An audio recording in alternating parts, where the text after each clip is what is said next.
Good afternoon, I'm Shubham and you are watching MediaPlex Live at 1.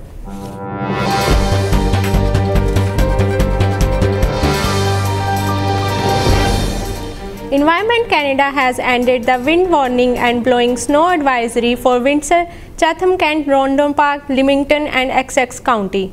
The wind speeds have dropped, however, blustery conditions will continue throughout the day, with lighter winds expected this evening.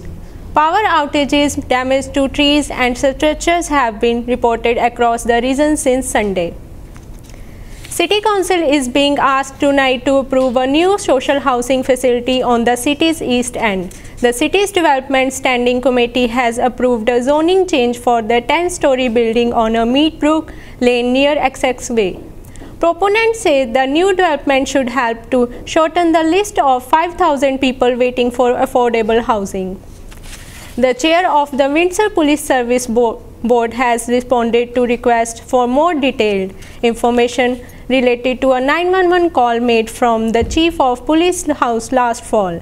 Mayor Drew Dilkins, the head of the board, says the Ontario Provincial Police conducted an independent review of the circumstances surrounding the 911 call.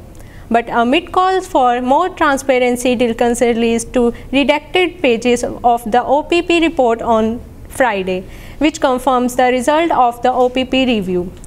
As the Windsor Spitfires fight for their playoff lives, the OHL Square still found time to hold a solemn tribute for their late former captain Mickey Renaud. Caitlin Kenny has the story. Thousands gathered at the WFCU Center on February 18th on what's become an annual celebration of life of late Spitfires captain Mickey Renaud. The Windsor hockey community has been coming together for the past 11 years to remember their fallen captain, who died unexpectedly from a rare heart condition when he was only 19. Many were there to support the Spitfires and the visiting team, the Owen Sound Attack. The Renaud family made an appearance for the opening ceremonies, which included a video and the gifting of Mickey scholarships from Sutherland Global Services. The Spitfires make this day special for fans, and especially the Renaud family. It's a hard day for our family, I'll be honest, but we appreciate that people remember him so well. As well as staff who knew Mickey. So it's important to honor his legacy because Mickey is the community and Mickey is Windsor and he is our captain forever. They make it clear that his name is etched into the hearts of players and staff forever. From MediaPlex News, I'm Caitlin Kenny. Transit Windsor saw a 22% increase in ridership as more students than planned are using the bus on a regular basis. According to a recent report, the reason for this increase is due to the nearly 5,000 new international students attending St. Clair College. The service is now running buses through the college main campus every 10 minutes. At the same time, a committee of council is asking Transit Windsor to circle back on plans to relocate a West End bus terminal. City staff recommends moving the bus terminal from College Avenue to Hotel Drew Grace Healthcare on Prince Road at a cost of $1.6 million. But the committee requested the plan to go back to Transit Windsor wait until the Transit Master Plan review has been completed. Freezing for a reason, police, students and families came to the annual Polar Plus jumping into ice water for a good cause. Cindy Zhang joins us live with details. Cindy? Thanks, Shubham. Polar Plunge is a provincial event hosted in 24 communities across Ontario. The Windsor Essex event was held on February 15. Get set, go! The chilly water didn't scare away more than 100 brave souls who took the plunge for Special Olympics Ontario. The Law Enforcement Torch Run for Special Olympics organized not only this polar plunge, but also others events across the province. Last year, they raised $2.3 million, and this year, they're looking to raise $3.5 million.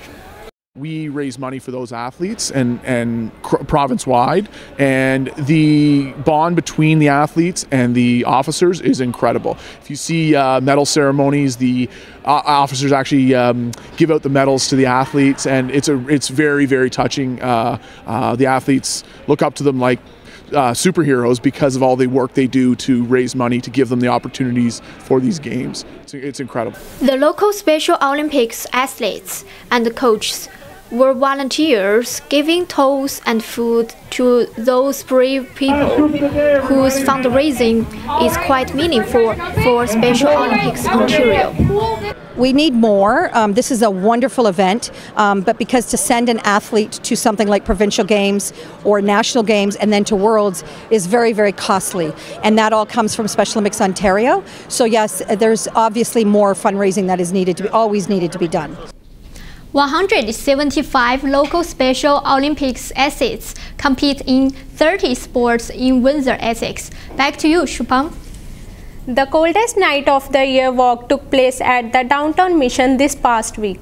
This event was an opportunity to raise funds and support homeless people in the area. Earlier, I spoke with Rukshini Ponai-Golin, the Director of Development at the Downtown Mission, about the event. You celebrated the coldest night of the year, so how much fund do you need for homeless people? Yes, we celebrated our coldest night of the year walk event for the 6th time this year on Saturday.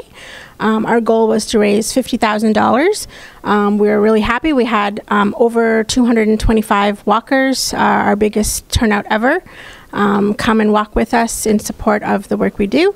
And we did raise over $50,000 to support the work of the mission, so we're really happy about that. Is any common people contribute to your Downtown Mission? Yes, anyone can donate.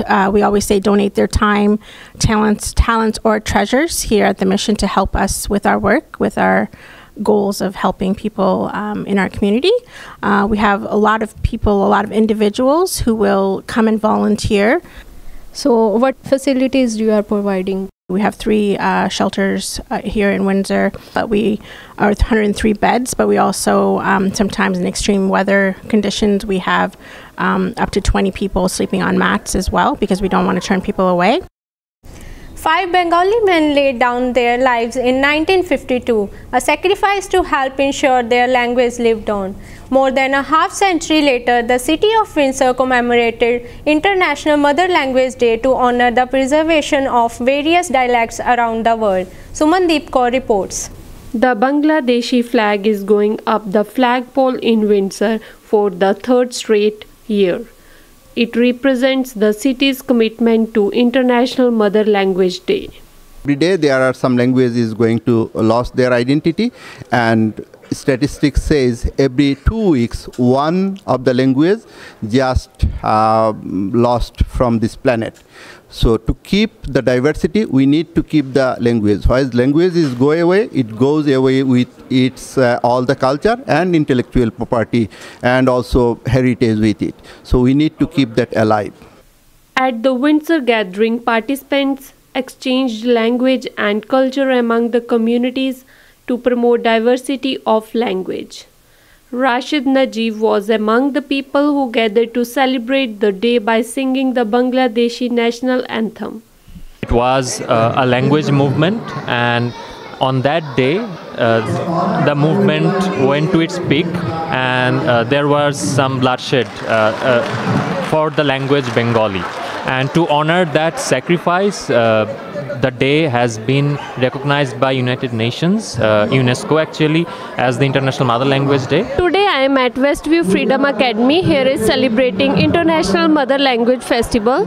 It is a multicultural festival that involves all ethnic communities living in Windsor.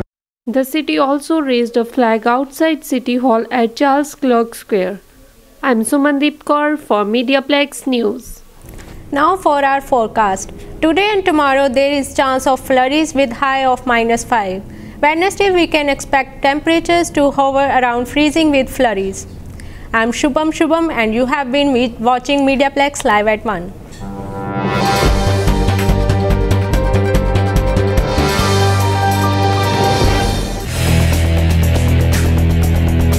MediaPlex News Now is a production of the St. Clair College Journalism Program.